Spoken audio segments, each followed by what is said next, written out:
mixed up. That is lying. There's just some people lying when the truth would be better. And there's people today that are bound by drugs. They're bound by alcohol. Sin is just like a big old chain. You know, when we wrap that chain around your leg and padlock it, the devil wags the key. And the only way you get free out of that chain is so that Jesus take the key away from that devil and take it away and say, devil, I ain't serving you anymore. I'm not going to be bound to you anymore. I'm not going to let my riches. I'm not going to let my girlfriend. I'm not going to let my boyfriend. I'm not going to let my outsider. You know, there's people today will tell you, the only way you get saved, you go to this church. You go to this church, you can be saved. Let me just tell you one thing right now. There is no denomination on this earth, whether it be Baptist, Methodist, Pentecostal, Church of God, Church of Christ, Catholic, Presbyterian, Methodist, Nazarene, whoever. None of those names that I mentioned have a lock to the key of heaven. Amen. A key with a lock to heaven. Just by joining any of those churches that I just named will not save you. Oh, irregardless of what some will say. Irregardless. You say, well, you mean, Brother Danny, you're a member of the Church of God? You don't think that just belonging to your church will save people? Absolutely not. Joining a church does not mean you're going to heaven. Being baptized does not mean you're going to heaven. Eating some bread and drinking some grape juice does not mean you're going to heaven. You got to get born again, brother. You got to give your life to Jesus. You got to get saved and then join that church. And when you become a part of that church, amen, wherever God puts you in on this earth, amen, you'll be one day in a place called heaven that you'll be glad you made it there. Right. Oh, I've heard preachers say, unless we baptize you, you're not baptized. Unless you join our church, you're not going to heaven. I'll tell you what they are. They're as confused as a termite in the yo-yo. Ain't no truth to that. Ain't no truth to that. They can't prove that to the Bible. And that's going to hold them people back. And then when they get people in there, amen, they got it's just like joining some kind of group or cult or something. I mean, it's just, you know, listen, people come to me all the time. They'll say, you know, I really like coming to your church, but so-and-so said if I come over there, y'all a bunch of nuts. I said, we are. We are. They told the truth. We are a bunch of nuts. But we're a bunch of smart nuts. Do you know that? Because we're in love with Jesus. We're in love with going to heaven. Amen. We're getting people saved. We're not trying to make zombies out of people. I'm just tickled to death these people got saved this morning. I don't know where they're going to go to church. There ain't nobody tried to church them already here. Ain't nobody run over and give them a membership card. We haven't demanded that we need to go and baptize them, although they do need to be baptized. But I'll tell you what we'll do. We'll minister to them. We'll help them. But if they decide to join the Baptist church, it'll be fine with me. Right. If they decide to join the church up where they live, it'll be fine with me. Only thing I'm concerned, Brother Tim, is getting people on the road to heaven. Amen. And let me just tell you this today. That is the most important thing. It's to get people free from the bondage that's holding them. Listen, there's young kids today bound by drugs. They need to be set free. And the church is the only one that can set them free. Listen, I had a man tell me the other day, and I'm not been slurred, I'm just telling the truth. He said, oh, I want to hold on to this. I said, what are you holding on to it for?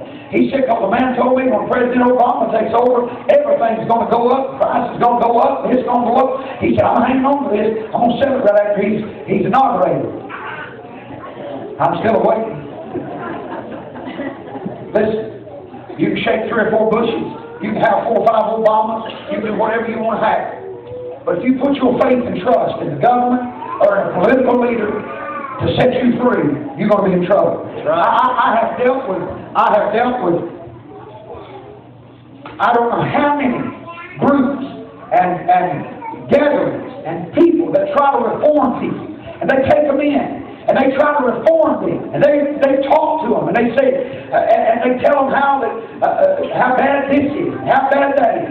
And you know what? I remember as a young preacher starting out, I had old drunks that stopped me on the roadside, Brother Roger. They'd ask me, man, you loan me $3. What are you going to do this month? Well, I'm going to give you a bite ticket. Let me just get you something. No, man, give me the money. Give me the money. You going to buy something? No, I promise you ain't going to buy it. Well, you give them that $3, think they're going to stop down at the midget and get them one of them gut bombs and a Coke and a order of fries. That's what they was, before they blow you up and make your belly pop. Amen. You think they passed that mention on us. They passed A&W on us. They'd headed to where they find them a drink. And you know why they do that? Because they tell you just exactly what they want to hear. That's exactly how it is. But I'll tell you what you do. You get a man in that altar with a broken heart and a remorseful spirit, and you let him give his life to God. And you couldn't wave enough whiskey in front of him to get him to drink it.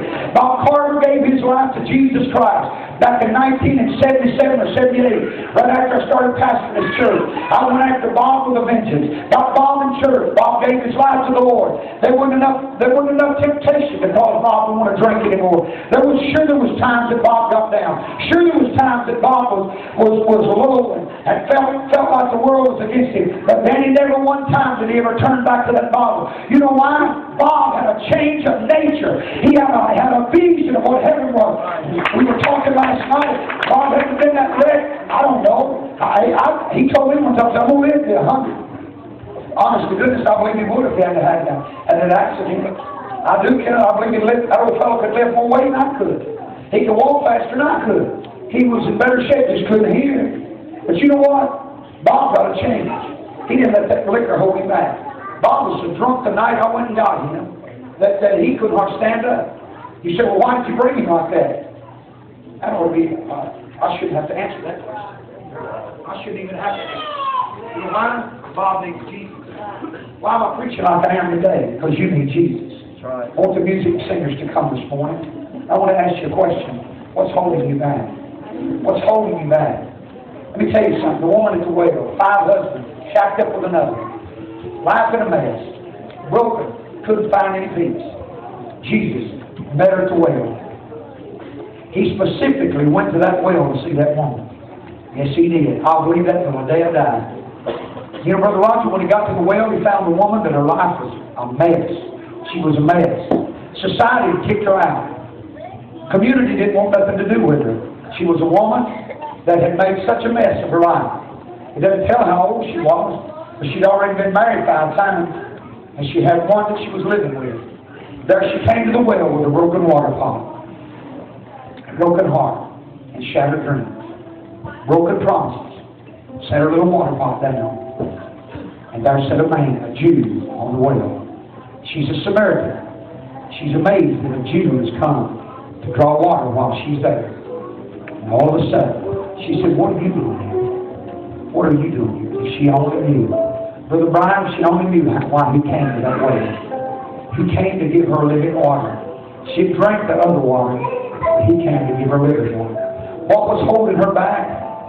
The world had probably condemned that woman to hell already because of her marriages and divorces. The world had condemned her already because they said, she's down yonder living with that old man. But Jesus looked beyond all the failures of her life. You know what? If he just only looked at our failures, none of us would ever get to go to heaven. You're looking at a preacher this morning that would have probably already been in hell if he hadn't looked beyond my faults and saw my needs. He looked beyond every failure I ever had in life. And he said, I believe Danny can make something if he'd just let me have his life. Give him my life, I did.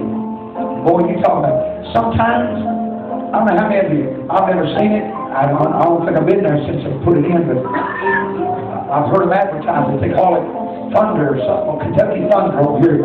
They say it's a roller coaster that'll knock you, take your breath away. But I'll tell you, Brother Kenneth, I've been on this roller coaster with Jesus, and sometimes he has took my breath away. I got some maize sitting up this morning. I've got jump time in here this morning now. I'm going to tell you right off of the bat, right out of the gate.